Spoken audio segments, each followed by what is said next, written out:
The biggest problem with thought leadership, and this is only going to become more of a problem, is people don't want to spend time with their ideas, but expect you to spend time with their ideas. Welcome back to the Startup Wisconsin podcast. In today's episode, we're sitting down with Dan Fogarty, a thought leadership strategist who helps founders and executives tell their stories more authentically on LinkedIn.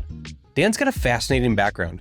He started in journalism at places like USA Today and the Boston Globe, but a boxing-related concussion led him to leave media and build his own business around content strategy. What makes Dan's approach different is how he brings a journalistic rigor to thought leadership. He's not about doing generic LinkedIn posts. Instead, he helps people find what's happening in the room, the insights that only come from being deeply embedded in your industry and the meetings that you have every single day. We talk about what's broken with thought leadership, his process for helping clients discover what's worth talking about, and his perspective as a recent transplant to Madison, Wisconsin. Plus, we'll get into his new AI tool, TalkBox, and his thoughts on what founders should be doing more of to tell Wisconsin's innovation story. And we're all about that. So let's jump into my conversation with Dan Fogarty. So I started in journalism. I worked for some pretty big companies. When I first started, I worked for a blog in New York City that was very small. And so I got exposed to the internet. The financial crisis had just happened. It was 2009. The jobs outlook was in the gutter. I just graduated college. And the only job I could get was writing for a blog. I actually went to school for marketing. I had minored in English. I'd always wanted to be a creative writer, and there wasn't any marketing jobs. And so I was just kind of like messing around, writing about the Knicks, living in New York City. And this blog kind of tapped me and said, do you want to write about sports? And I said, hell yes. And then didn't get paid for like the first 6 months I was in that job, but it exposed me to the internet. It exposed me to writing a headline, to writing content, to capturing a moment, social media analytics, marketing the site, going to events. I did some TV hits. I was on the Jim Rome show on CBS Sports Network. I flew to LA. Exposed me to all these different things through that kind of first job where I was getting paid nothing, but I got this just internet ground level floor seats kind of view of things. And then I got poached by USA Today. USA Today, like a lot of media companies and, around kind of that 2010, 2011 period, they're trying to figure out the internet, right? So they have this print product. They know they have to adapt. And so they kind of look around the room and they say, who's the youngest person we could hire that we could bring in to tell us about the internet? But I knew just as much as them. Yeah. I knew some stuff, but I was just coming in. I'm like, sure. That was my entryway into a large journalistic outfit, right? I didn't go to journalism school. I kind of found my way into it. And then once I was there, I was around people who really knew this stuff, right? Who knew how to tell a story, who knew how to build out these journalistic products. I was at USA Today for a while. Then got poached by Boston Globe Media. Now I'm in a real newsroom for Boston.com around writers and reporters who are breaking news, who are doing lifestyle, restaurants. But yeah, there might be some real important city journalism. There might be an accident. There might be something that really matters. So I'm watching people report on deadline and having to tell these stories, but we're workshopping headlines where, I'm helping them decide what stories to tell. So all of that kind of shaped my view of how to tell stories on the internet, that you have to stick to the truth. That was just ground into me. Yeah. That used to be a bigger deal. Now I hope is still a big deal, but yeah. It's a big deal. I still believe it's a big deal. But also how to package that. And when I say packaging, we'll get into this a little later, but basically you have to make sure that the story is optimized enough so that a busy person will stop and pay attention to it, but not oversold to the point that you're killing your credibility. So we're coming from an era of content farms where I don't know if you remember old Outbound, Outbrain was this company that would have content kind of on the side of whatever web page you clicked on, and a lot of this stuff has been cleaned up, but there's still those seedy corners of the internet where you get tricked into clicking on a headline, and now you're in like, a slideshow of 50 worst ways to die, and you're getting sold like, Yeah. erectile dysfunction pills, and there's all this like weird stuff happening, and you're like, how did I get into this weird corner of the internet? And so, BuzzFeed obviously was popular at that point. They had a massive valuation. They had like a ton of money being invested into the company. They had kind of gamed the way that you told stories on social. I think as that company progressed, they learned how to ride that line better of not overpromising. But it was like the companies like the New York Times were looking at these upstarts and saying, well, we know we need some of that, but if we go too far in that direction, we lose what our core brand is and what our core business is. And so that's kind of the outlook I have on content, which is you need to package it so that people that are meant to see it will see it. You can't just throw walls of text at people and expect them to like decipher your, crazy Unabomber scribblings. But also you can't go so far away from what it is you're actually talking about, right? Like you have to, you can't overpromise. You have to deliver on whatever that headline or hook or whatever you want to say is. So I spent time there, and 2016, I got a concussion. I was boxing at the time, just as a hobbyist. I was, really into boxing, got a concussion, was like so messed up from it that I couldn't do my job anymore. I was an editor at a busy news desk. So I would have reporters coming up to me. I would have Slack messages. I would have this thing on deadline, this thing on deadline. I'd have to go into a strategy session with the Boston Globe people to talk about our, subscription strategy and distribution model and audience building. And so all these things are kind of crashing in on me, and my brain could not process all of it at once because of the injury. So I left. I had to, because I couldn't do the job anymore, and I figured it would be a matter of time before they fired me anyway. So I was kind of at this crossroads of my life. I had always wanted to write a novel. I had a little bit of money saved up. I said, okay, let me take my shot. I end up writing a novel about an MMA fighter with brain injuries and all this other kind of stuff thrown into it. The novel years later gets published, but at the time my savings were running out. Nobody's just going to pay you to write a novel unless you're, Jonathan Franzen and you've already done, or you're, George R.R. Martin, or you've done stuff already and they're waiting for the next one. There's no money there. So I had to make money. Long-winded way of saying how I got into this. What I do is I'm still living in Boston. I'm like, okay, how can I make money from my core set of skills? Well, I know that there's a lot of businesses out there that are trying to figure out social media, but they're also trying to figure out storytelling. Thought leadership wasn't like as much of a thing back then. It wasn't this like generic term that everybody knows, but has kind of just been beaten to death at this point.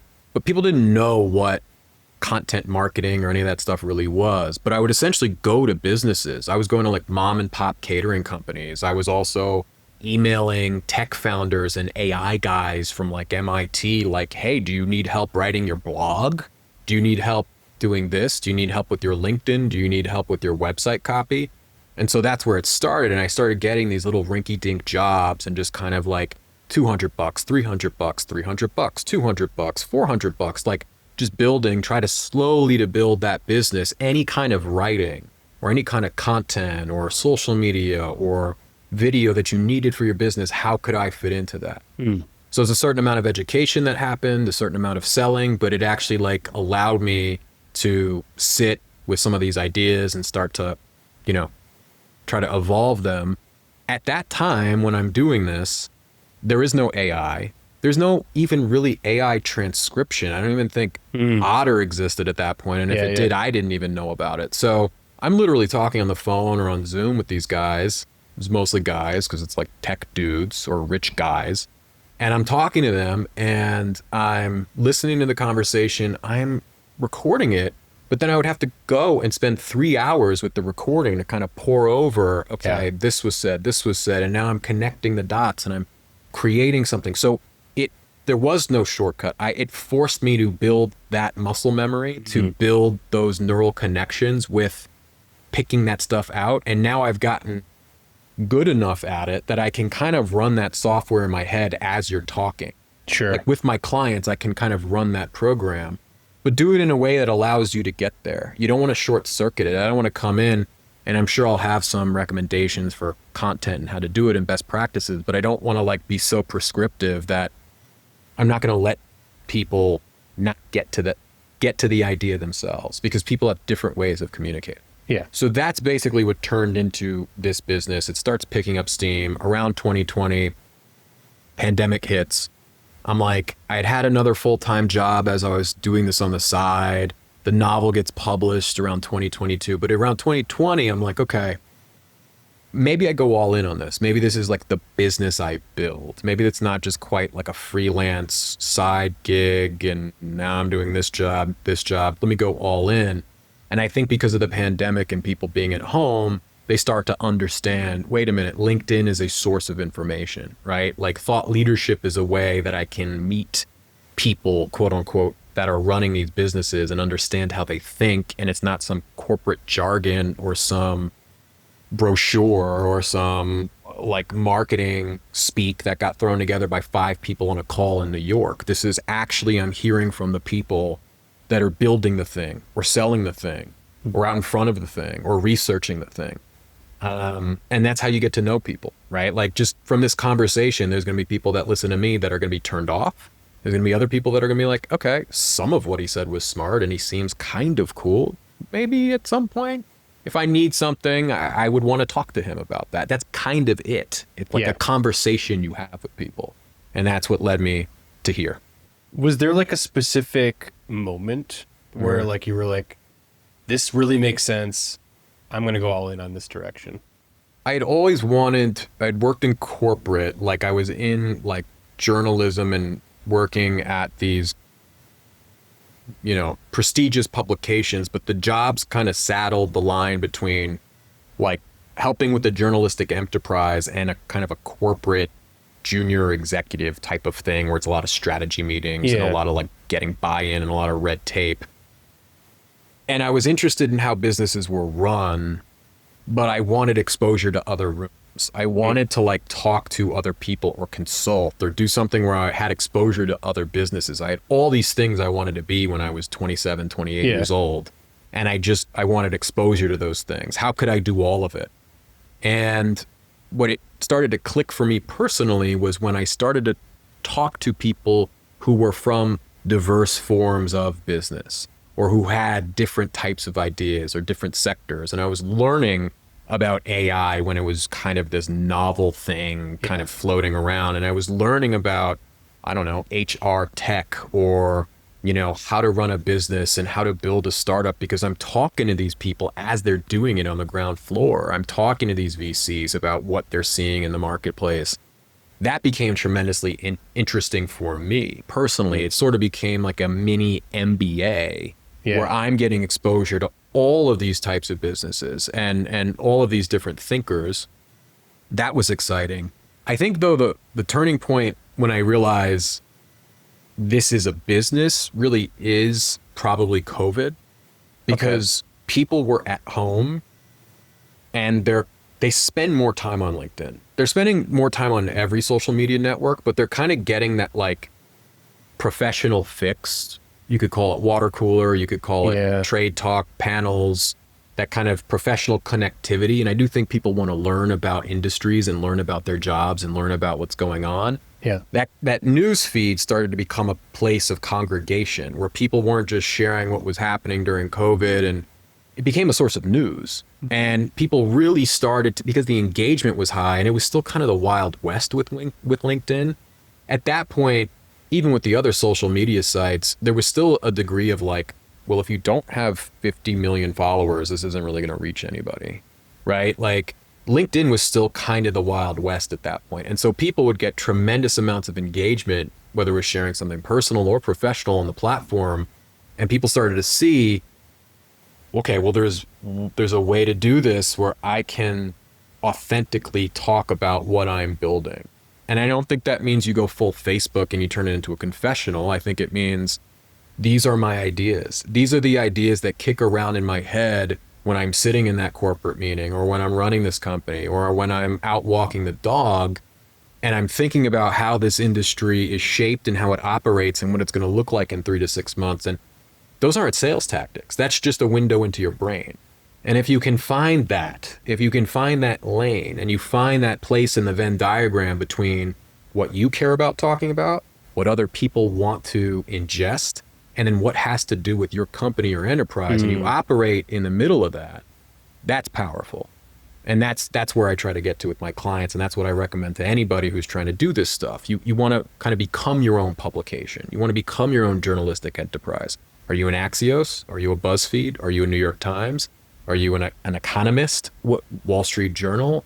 What are you? And there's no knock on any of those, right? It's just what are your values and principles? So I think when people started to see, okay, yeah, you've got like the engagement driven kind of schlocky stuff that's like designed as clickbait. Again, go back, roll the clock back to 2008, 2009. That stuff existed then. All of this is the same movie over again, by the way. All of this is from before you or I were even an idea to be born. Okay, go back to like tabloid newspapers. Go back to like, that stuff's always been there, riding the line between going too far in that direction, but also knowing that you have to make it engaging because people are busy, because they're coming from work and they're going to see the headline on your newspaper at the newsstand. But you have to determine what that line is between good taste and then stepping over the line and hurting your own credibility. Yeah. So people started seeing this and the numbers were insane. And that's, people needed time to see it. And they were at home and they had no choice but to see it. And they saw that it was leading to conversations, that these weren't vanity projects. This wasn't personal branding, which we'll talk about, but is like a term that I hate. And I'll tell you why I hate it. But this is a sharing of your ideas. Like, there's a reason that people want to be invited to the World Economic Forum, because you're being validated to some degree for your thoughts on what is shaping your industry in the world. That's cool. That's not just you posting a selfie and like, on my way to work, got my Starbies, like like, okay, that's cool. Lifestyle content is absolutely part of the picture for some people, and there's stuff that I do around that. But when you can clearly be seen for your ideas, that makes you trustworthy. That makes people want to do business with you. Yeah. Even if you already work for a brand that's already terrific, okay? Even if you already work for a whatever, name any brand, Nike, they've taken a bit of a hit over the years, but that's a consumer brand. But any B2B brand, name Monday.com, Recovery.com locally, these are great brands. And also, I want to know, what's the chief growth officer think about this over the next 3 to 6 months? Because that's who I'll probably be working with, right? Or their head of enterprise, or I want to know what their founder thinks. I want to know what Ben thinks. I want to know what does it look like for this company over the next however amount of months? What are they seeing in the industry? What tactics can they share? Because they're in it every day. And that's valuable information. So people started to get it. And that's when I said, not only is this something I want to do because of the mini MBA aspect, but there is a actual business here. So let's talk about thought leadership. Yeah. Let's get into it, man. Everyone has this idea of what it is. It's a term that's been floated around for quite a while. But from your perspective, like, what is broken or boring about it, and what are people getting wrong? There's a few common mistakes that people make with thought leadership. One is that they just sell. They think that thought leadership is like tricking you into telling you about their company or product. Like a bad webinar. Like a timeshare. Like a timeshare. I'm going to invite you into this post, but you ain't leaving until you say yes to the time. Like, no, people don't want that. They don't want to be sold to in that way. Another issue is people don't know what to talk about. They don't know how to connect the ideas that kind of swim around in their head when they're out for a walk or they're in the boardroom to like what is happening in the room and in the industry in real time, or connect it to current events, or connect it to an outlook, or to basically treat themselves as a journalistic publication, which sounds haughty and it sounds hard. But that's really my job. My job is to kind of come in and just take what you say, ask you the right questions that a journalist would ask you, and distill from that and crystallize that. What are the things that are actually of value that an audience wants, right? And also has to do with your business. But yeah, those are two of the big ones. There was a third one. The biggest problem with thought leadership, and this is only going to become more of a problem, is people don't want to spend time with their ideas, but expect you to spend time with their ideas. So let me say that again. They don't want to spend any time with these ideas. They don't want to spend time with the discomfort of forming an idea, which sometimes can be uncomfortable. They want to just put it out, but they want you to stop the scroll, click more, watch the video, read the 10 lines of text or the 30 lines of text, and then give you the trust, give you their time. I spent 8 years writing a novel that most people finish in about 2 weeks. I designed it that way to be a thriller. It's got to move fast, but I spent 8 years for you to spend 2 weeks with me. That's the bargain. Now, I'm not saying if you're running a company that you have to be James Baldwin or Ernest Hemingway or Tom Wolfe, right? Or Sally Rooney or whoever. You don't have to pore over every idea and suffer and be neurotic. There's a time when you can get too precious with your ideas. What I am saying is you have to spend enough time with it so that you kind of follow it and you find it, right? Like it might come to you fully formed. It might just be a voice note that you record and boom, that's kind of it. And it's just so in there because of your muscle memory and it's like really novel to other people who are outside your bubble. That's valuable. But in general, if you are just using ChatGPT, if you are just using Claude and you're trying to do this perfectly packaged post every single time that is following the same sentence structures as everybody else, it's got the same kind of words in there, it's got the telltale signs, and people are seeing it, and worse yet, you've spent less time with it than you expect other people. That's like me trying to make a cake that I spend 5 minutes on, and it's out of the oven and it's still glop. It hasn't even baked. And I say, eat it. Yeah. And you're like, no. And I'm like, no. It's thought leadership. It's valuable. Eat it.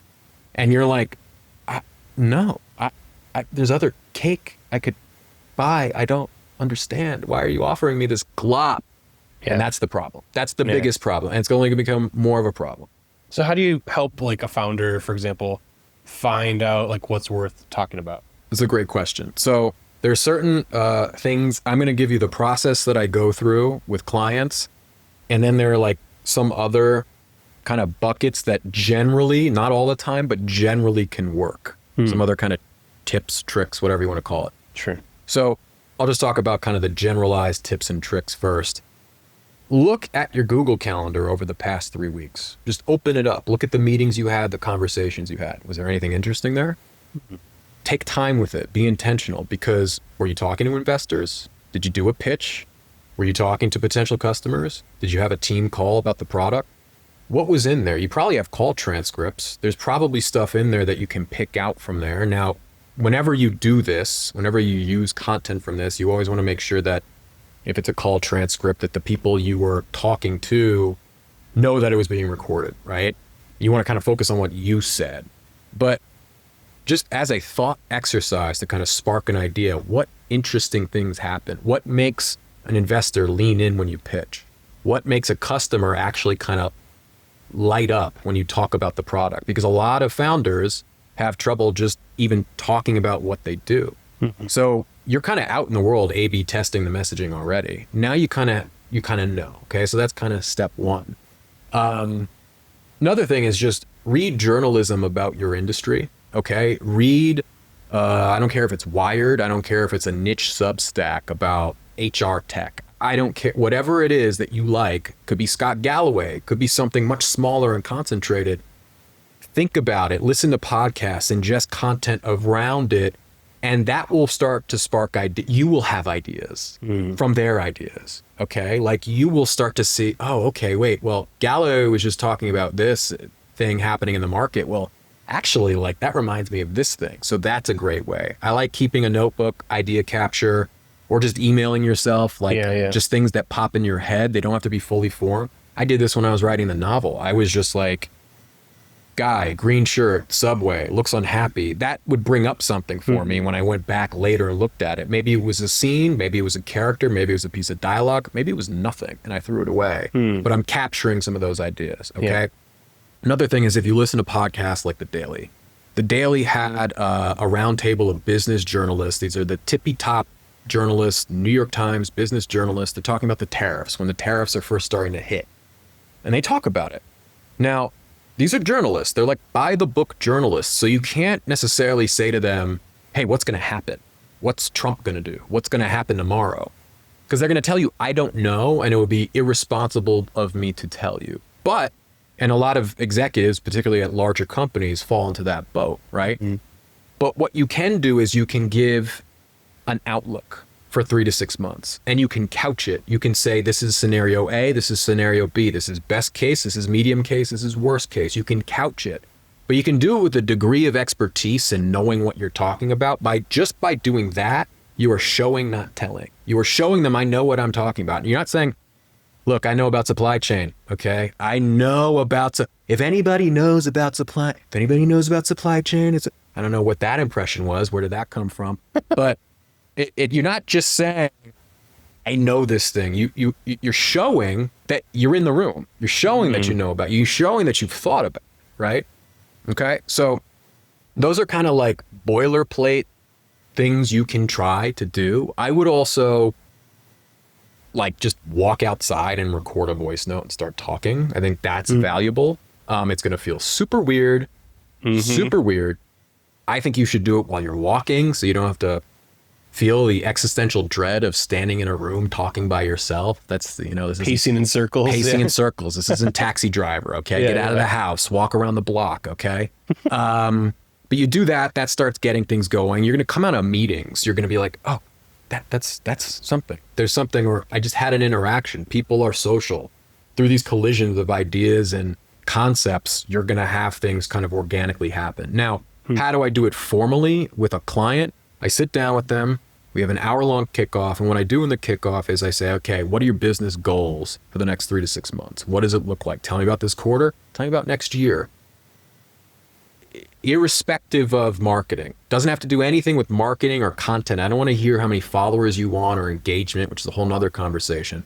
I want to know the business. What are you willing to tell me? Tell me what I don't know about this business and what you want to have happen in this business. So have an honest conversation with yourself. Maybe that's leads. Maybe that's raising a Series A. Maybe that's landing some kind of enterprise client. Maybe that's making a big splash with a hire or rolling out a product. I don't know, but be honest with yourself about the business. Okay, now, this thing is happening. We've established these 3 things, these home runs that you want to hit, okay? This hire you want to make or this funding you want to get or whatever. Who are the audiences for these different objectives, okay? It might be coastal VCs.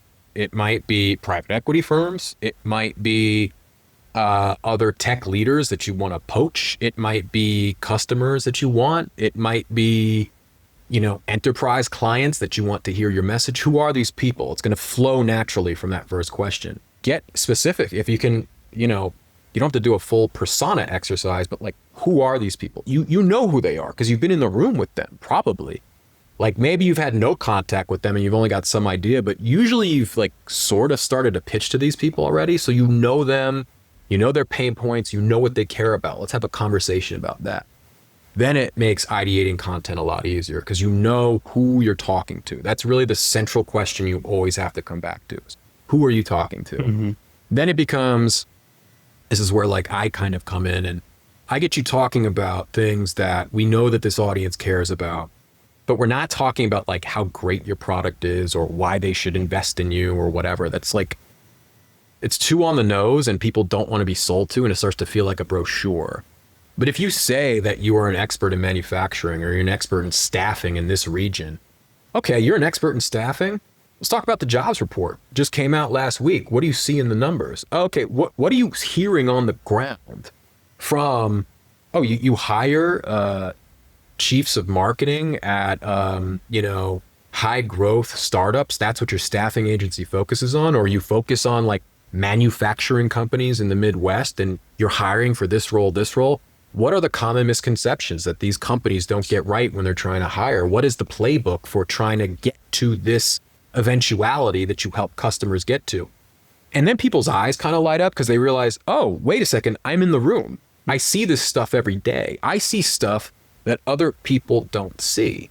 And that is what you have to get to. What is happening in the room? I talk about this all the time. It's a concept that people are tired of hearing about it, but it's what is central to getting this right is what is happening in the room.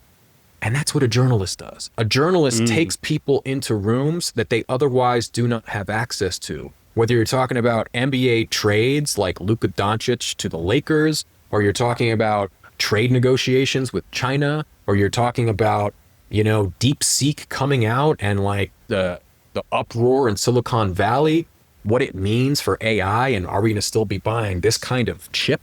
Like, that's what good journalists go to the source and they find people who are in the room. Well, you're in the room. So let's talk about what you are in the room for, because if you've got something good, people are going to want to like be in that room with you. And it's almost like, it's like a playbook, a mini case study, but it's also an exposure to your brain and how you think about this and how you communicate. That's the best thing you could ask for. That is gold. Because now the person that's going to buy from you sees how you think, sees how you operate, or the VC who's going to invest in you, or the person who's thinking about, I might work at this company or whatever. They're seeing you, and you're just saying who you are, and they're saying what you think, and you're saying what you see. And that's all it is. It's a relay of that. Today's episode is brought to you by Headway, a digital product agency based in Wisconsin. Do you need to design and build a world-class user experience for your software, but feeling like you just can't get there on your own? That's where Headway comes in. We're the folks who help ambitious startups and enterprise teams bring their product ideas to life through design, development, and product strategy. We don't just give you user interface designs and leave you to figure out the rest. We work with you and your target customers to create beautiful user experiences, build scalable design systems, and provide Silicon Valley level talent to get it done right the first time. Whether you're launching a new software or just looking to add features, we've got your back. We've worked with startups in industries like logistics, healthcare, fintech, and edtech, helping them solve their biggest software challenges. And here's the thing, no matter how complex your product is, we can help you gain clarity and get the job done together. We're so confident that we'll be the right fit that we offer a 50% money back guarantee if you don't think we're working out within the first 45 days. Ready to see how we can help you and your team? Just head over to headway.io and book a free consultation today. When a founder's like, okay, them as an individual posting through their profile on LinkedIn, like that kind of is like establishing this, quote unquote personal brand that the internet has kind of like labeled. But then there's the company brand. Yeah. So how do you help them kind of like bridge the gaps or just understand the differences there? Yeah. Yeah. I would say that think about it how it is in real life. Yeah. Okay. Ben from recovery.com is a really good example. Okay. Like when you see Ben talk about the company, something happens. Like when you're in the room with him and he is talking about his team, he's talking about the mission, he's talking about the product, and he's talking about the industry and kind of some of the problems with the industry, something happens. It's like a different Ben from the Ben that you're just like, oh, this is a cool guy, we're just talking, whatever. And then something happens. Something probably happens with you in relation to that brand. Like when you talk about it, there's something that is in there that you are intellectually stimulated by, passionate about, that intersects with who you are as a person, right? That's kind of what we're looking for. And there's also ICP considerations, right? So if you're the chief growth officer or you're selling into enterprise, like that's a big part of it, right? Like we're going to talk about enterprise problems in the industry and pain points, right? And factors that you have to bring in if you are a large scale, whatever, right? That's what we're going to hone in on. So it's who you are in relation to the thing, but it's also like, who are you talking to? Because some founders are very technology driven. Some founders are really good salespeople. Some founders are an extension of the brand. The brand is them. And so it's easy. But I think it's kind of, it goes back to that Venn diagram thing. Like, I don't think people want to hear from companies that I want to be careful here, because company pages on LinkedIn or brands themselves still have a place. They're kind of still the facilitator. It's like inside the NBA is a brand, but it works so well because of Charles Barkley, Shaq, Ernie Johnson, and Kenny Smith, that the guys that lend this thing knowledge, expertise, and personality. They're the humans behind it. So how can we tell that story? How can we tell your story where it kind of runs in conjunction with the company? Yeah. But again, it's like, I hate the term personal brand because that makes it feel like a vanity project. I think screw personal brand. Don't think about personal brand. What are your values? What do you care about? Yeah. Why did you start this thing? Or why do you work here? Or why do you care about this work? Yeah. Or what stimulates you about it intellectually? Like, come back to that. Come back to the inner calculus that occurs. Do not think about branding. You are not a branding exercise. You're a person. Yeah. I think there's a lot of conversations around people finding their identity in what they do and not who they are.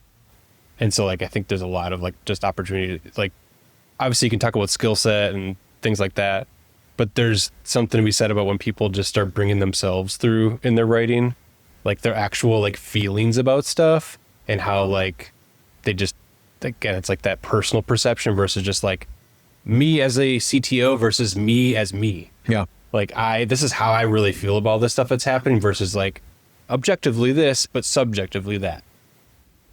How would you talk about your business or your industry or your thing or your job over cocktails? Or if you don't drink, how would you talk about it at a Over baseball coffee. game or over coffee, Yeah. or you're taking a walk? You may not want to share all that on the internet. In fact, That's I would true. recommend not sharing all that on the internet. But there's a certain, you start to see the person in relation to the thing. It starts to come through. Yeah. So your content should be an extension of that. Again, like, you're not just like throwing stuff out there. You're not sharing state secrets. It's more the way you communicate, and you get it out of your head that you're all of a sudden doing like a marketing thing. Like, if you start thinking about it as like a marketing thing, it could start to get jargony. It could start to get awkward. It could start to just like not feel right. Yeah. But when you're just talking about your job with peers or a friend, and you're not like, there's not a camera on you, and you're not like sitting down like, I have to do a thought leadership now. Like, what is that? And I think that comes out through conversations. I think that comes out when another person is talking to you and asking you questions with real, genuine curiosity, and that your streams of consciousness, the ways that you speak, your linguistic fingerprint, the words you use, your modes of communicating, and like your actual passion or intellectual stimulus from talking about the thing comes out.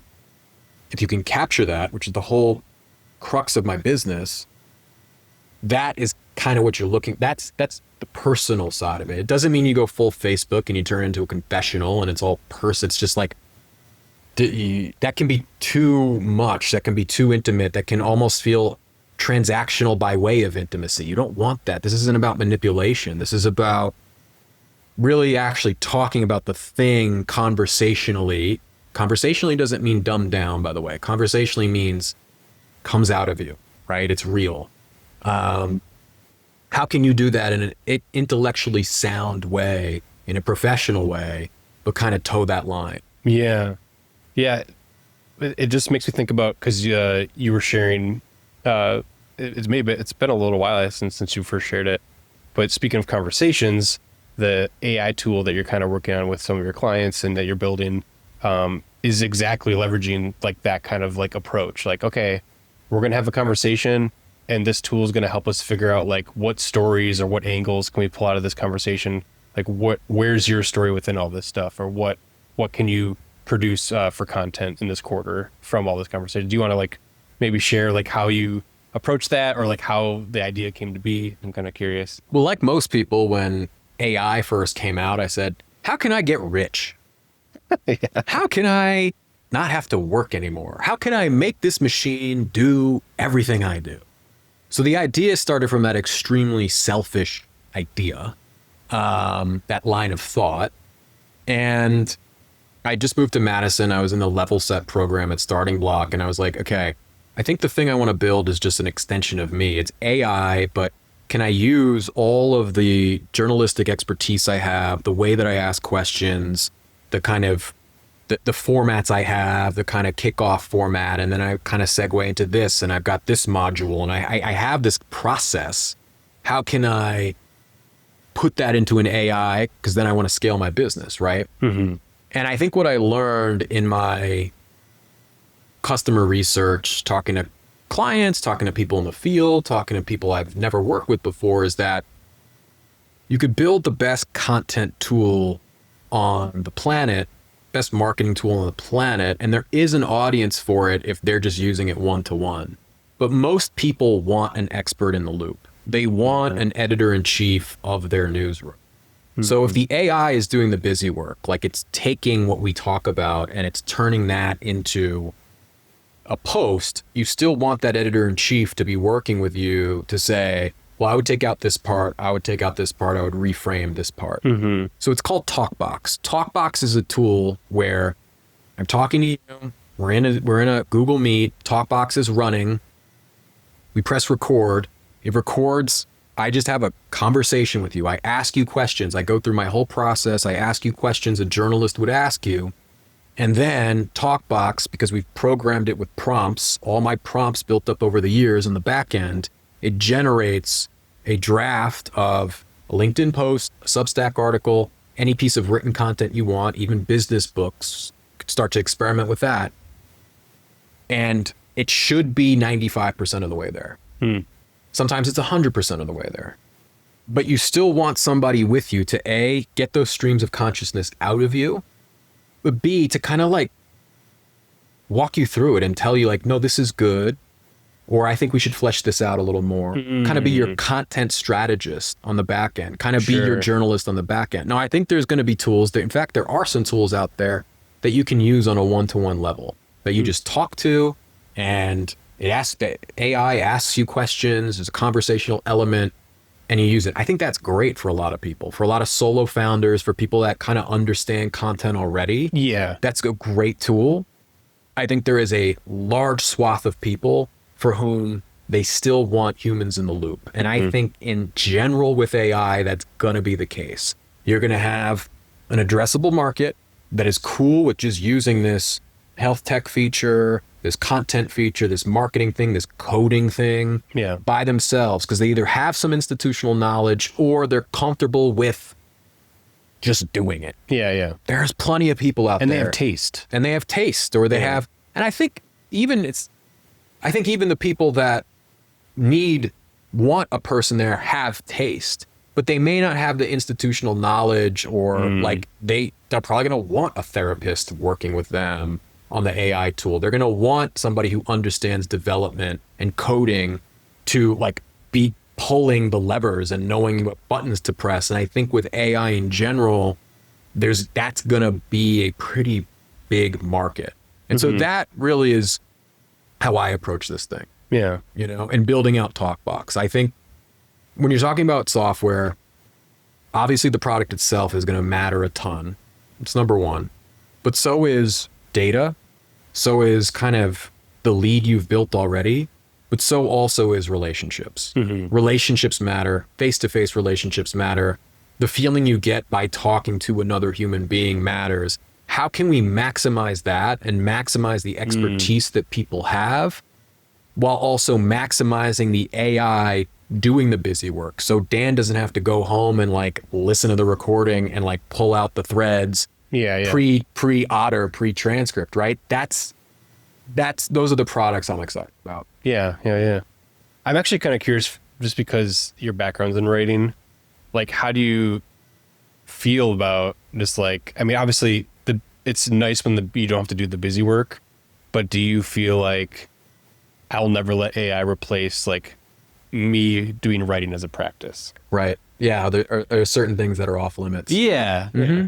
Well, I kicked around the idea of, well, if I wrote another novel, would I use AI in any capacity? I have some feelings about this.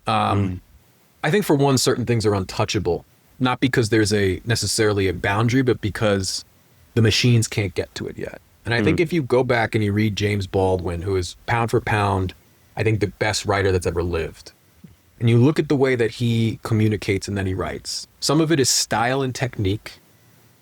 A lot of it is things that he felt in his body and things that he witnessed and ideas that formulated around those feelings that really, because he was a one-of-one mind, could have only ever been expressed by James Baldwin.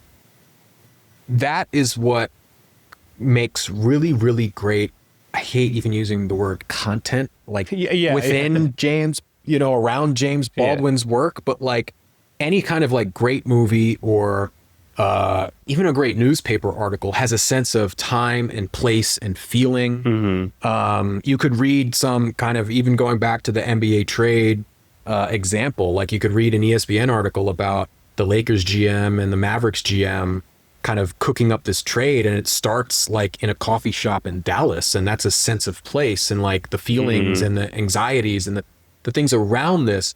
But going back to James Baldwin, like that is a one-of-one thing that even if you tried, you couldn't reproduce. You could have an AI try to write a James Baldwin novel, but that inner uncanny valley as a human, you're going to feel it. You're going to be repulsed by the fact that it's like video game graphics from like 1998 on Sega CD, where it's like photorealistic, but you're like, I don't like this. Something about this is weird. Like that's what turns on in you when you see a piece of content that you know is AI.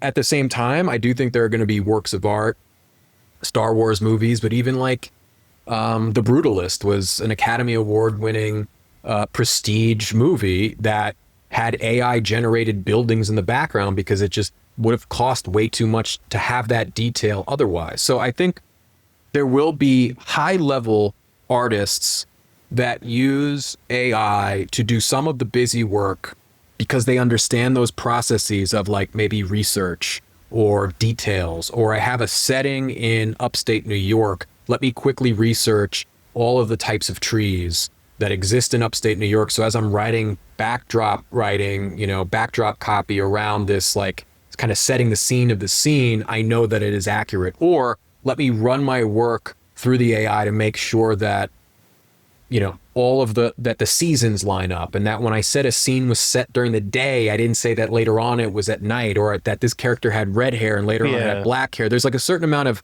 again, it's like having research assistants and copy editors. How can you use it in that way? Now, I don't know. We might get to a place where there is some content that has a special stamp.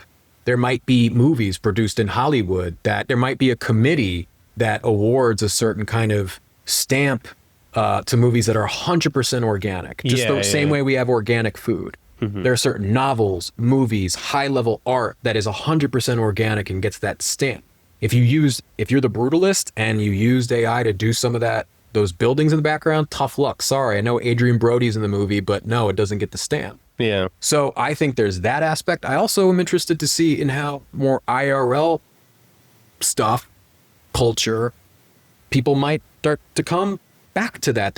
You might see a resurgence in local theater. You might see there's already a resurgence in comedy, but these are experiences that you have to, you could see in a TikTok clip, but like when you're in the room, it's different. I'm kind of curious how you think about just being in Madison, because you lived on the East Coast and then you came over here to Madison, I'm assuming because of your partner. So I'm just kind of curious what your experience has been so far in like the Madison startup community. I love it. I love this place. My wife decided to go back to school for her master's in social work. She's from the area. She's from Stoughton. I'd visited a couple times. The first time she ever took me to Madison, it was in February.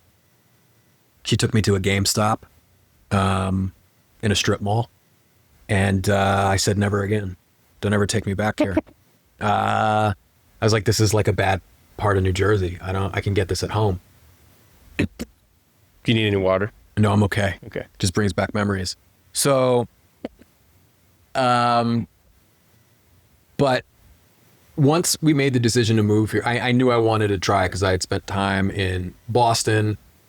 I'm born and raised in New York. I love New York. I don't think there's a higher concentration of human talent in the world. I think if you're in your 20s and you're trying to be an actor, or you're trying to be a writer, or you're trying to be a business person, or start a fashion brand, or go into finance, there's just no better place to be. And you just like, it exposes you to so many different things professionally and personally and romantically that there's no other tonic like that in the world. If you can afford to live there, if you can make it happen, if like it's just getting increasingly hard to live there. And I think a lot of people, me, my friends included, it started to just become like a survive thing. Like you're not going to a Broadway show every night. You're not going to the best new restaurants. You're kind of just like trying to just live there and stay there. And I think with my injury, I'd had a brain injury in 2016. It was so stimulating and it wasn't necessarily healthy for me. So when she said, hey, I'm thinking, what do you think about Madison? I was like, hell yeah. There's lakes, there's trees, there's still a startup community, there's still good restaurants. I can bike a lot of places. We can go hiking. We can just go walk our dog. The dog parks here, the size of state parks. It's incredible. So when I first got here, I was like, this is amazing. This is great. And I think, I talked to a lot of people that work here that maybe have some civic tie to the place, that are kind of in the Wisconsin ecosystem. And one thing that I talk about is there's like a gap between if you're a student or if you're like settling down and you're in a committed relationship or you're getting ready to marry. That's kind of those are like the sweet spots. And older folks too have a great time here. But like if you're in your 20s, I don't know if I was single in my 20s, I don't know if I would have the same reaction. But I do know that when I moved here and I was with my wife and I was just around this place and I could bike to a Father John Misty concert at the Sylvie and pass by some lakes, and I could go hiking on the weekend, and I didn't have to have my head on a swivel all the time like I did in New York City. And there wasn't this rushing anxiety of just simply surviving. Even beyond that, the people here were genuinely kind. I know the Midwest nice thing gets talked about a lot, but I guess I've gotten some of that. But I really have found that people in Madison are genuinely kind, not fake nice. And they genuinely will have a coffee with you. They genuinely will give you their time in a way that in New York just simply doesn't happen. So, and also Midwest nice isn't all that bad. Like, East Coast people, I love the East Coast. I love my blunt East Coast people. Yeah. There's no better thing than that. But there's times if I'm in the parking lot at the Walgreens, I don't want to hear your blunt take on it. I don't know you, man. Back up. Give me the Midwest nice in that scenario. There's sometimes that the politeness, I like the politeness, give me the politeness. And I think I was ready for the politeness. So, but I'm saying that jokingly, but they're open here. Mm-hmm. And in New York, you have to have a shield all the time. Yeah. Who was the first person to kind of invite you in? It felt like they were inviting you into the startup community, or did you just kind of like, I'm just going to show up to this thing? Like, what was your kind of path into the startup community? Leslie at Starting Block is amazing. If you've never met Leslie and you're moving here, you're thinking about moving here. It was before I moved here. I had a call with her about Starting Block because I was looking at it as a co-working space, and eventually it becomes this place that I end up doing a kind of a accelerator at. But Leslie is just so funny and so amazing and so welcoming. And she was one. I would say Cliff McDonald at recovery.com. That's somebody whose input and advice and the way he sees things, I respect immensely. Mm-hmm. He grew up in Boston. And so there's that East Coast transplant thing. Yeah. He's just like, this guy's, he's a football coach. He's a former football player. He's a super smart guy. He's an athlete. Yeah. And I'm just like, this is a guy I want to listen to, and I'll follow into battle kind of thing. Yeah. He's super cool. Yeah. Those are two people who I think were extremely cool and kind of informed early on how I saw this place and what this place could be. Who else? What other shout outs could I give? If anybody else comes to mind, I'll tell you, but those are the two kind of big ones. Yeah. What was the first kind of like social like gathering you went to? Like, was it like something at Starting Block, or I'm just kind of curious what kind of event? It was the Father John Misty concert at the Sylvie. Okay. It was like the night I moved here with my wife. We went to a Father John Misty concert at the Sylvie, and I walked in and I was like, well, this is nice. This is like a this is a venue you would find in a major world-class city. And oh, there's an artist that only travels to major world-class cities, and well, these people are pretty nice. See, these people around me seem pretty nice. You know, I don't feel like I have to like get ready to fight. This is cool. Nice. And so I was just like, cool. Okay, I like this. And it was a nice way to kind of ease into being here. But I do think, regardless of where you move, making friends as an adult is hard, and building a social calendar as an adult is hard. And I learned this, you know, as a guy in kind of my mid-20s, moving to a mid-sized city where like I kind of just expected things to happen. But I literally created a Google Doc before I moved to Madison of all the communities that I was going to throw myself into. Really? Yeah. So startup community. So I knew I was going to go to Starting Block. There was going to be programming there, people there. Yeah, There's a thing I could plug into. Like fitness and martial arts. I wanted to find the boxing gyms around here. I don't get hit in the head anymore. I don't spar, but I do hit the heavy bag, and I do like to be part of that culture. So I found the boxing gym. Theater. I'm into, I like acting. I like doing theater. So like, who's making exciting theater? You know, my friend Matt Rains is a really great, director and actor living in Madison. And I was going to audition for one of his plays, but we ended up just being buddies. He was like my first friend in Madison. He was awesome. And so it was like I had to go in with a plan of how to find these different communities and really put myself out there. But I was writing down places I wanted to try to eat, parks I wanted to go to, communities I wanted to be a part of. So I did come in with a plan. I'm actually curious about your perspective on the founder community here and what you feel like, you know, you think founders should be doing more, like founders should be leaning into this. I just your observations of from Boston, New York City, and then coming here, and just your experience with founders at Starting Block. What do you feel like founders should be doing more of and that they're not really doing? This is going to be completely biased, so I'll give you the biased answer, and then I'll try to answer it more broadly. Sure. I think they should be telling their story more. I think that if you want to, there's all this talk about like the Madison startup community and the Midwest startup community, and like hand-wringing about, are there people investing enough here? Are there enough big companies here? Blah, blah, blah. Like, oh, Epic's the only big company, or this or that. It's like, I think we have to tell the story, and it's not like some civic outfit that's going to just tell that story. I think we as individuals need to talk about what we're building and why. And I think also like what you're doing right here is a great example. Having people in conversation, right? Like having these collisions of ideas. And I think just continuing to build on that. I mean, Founder Day is tomorrow. The Capital Entrepreneurs are putting on this great event, and that thing is just steadily growing.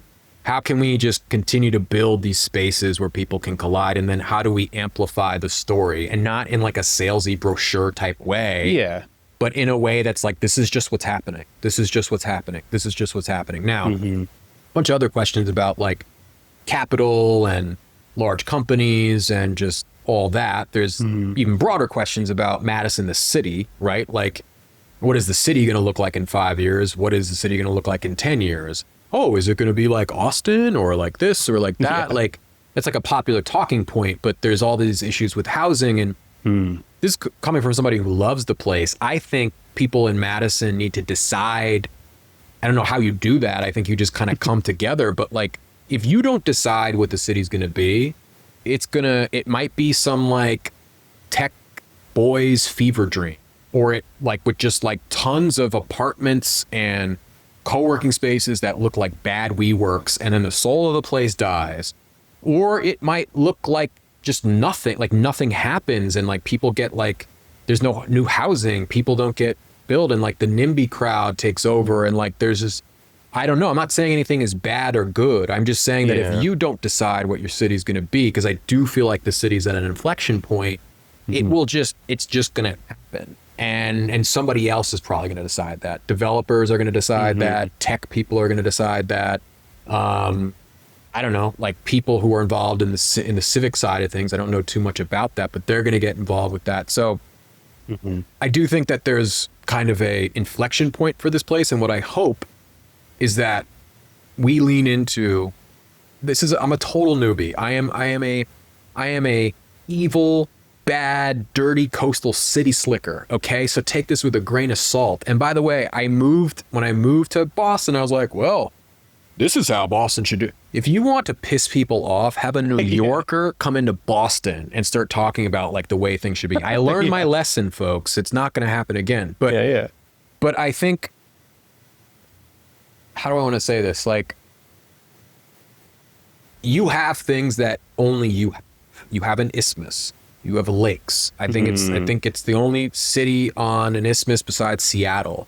You have this beautiful confluence. You have one of the most amazing campuses, the energy from UW. Yeah. I go to women's volleyball games. I go to men's basketball games. I could pay $20 to see a 12th ranked men's basketball team play. I could go to Camp Randall. I could watch the football team. Alabama comes here to play football. Like, that's world class. You have a pro sports team. Yeah. With the NIL, you actually do have a pro sports team. And you have a pro sports team, and you have this campus, and like, there's a great vintage clothing kind of movement here. There's great local theater here. There's people putting on really great work. There's really great local media. I was shocked by how good, as a media person, I was like, I love Madison Magazine, Madison Minutes, the CityCast Madison podcast. This is like local news and local journalism and local media. And there's so much pride in this place. And so how do you take all the things, all the natural gifts that this place has? How do you take the kind of cultural things that it does well and the vibe, the brand of the place, and lean in and double down on those things and make sure that everybody gets taken along on the ride, that it's inclusive and that people are brought along for it, and that it's fair, and that it's like actually a fair place to live for people? How do you bring that? Because I'm not saying that some of the tech guy fever dream stuff isn't good, or that we don't need more VC capital or whatever it is. Like, yeah, you need a mix. But if you don't also double down on those cultural things and those like human soul things and those livability things that make this place great, then it just becomes a copy and paste of like a WeWork and like luxury buildings that are lame. Like, and luxury buildings are cool, but like if the whole freaking thing looks like a bad luxury building, you lose something. Yeah, like how do you keep growing a city without changing its character? Yes. And you can't be so conservative that you don't want to answer the question, because people will answer it for you. Sharks are circling the lakes, my friends, okay? They're going to make those choices for you. Yeah. Or if you stymie the sharks and you stop the sharks and nothing happens, well then congratulations, nothing happens. Yeah.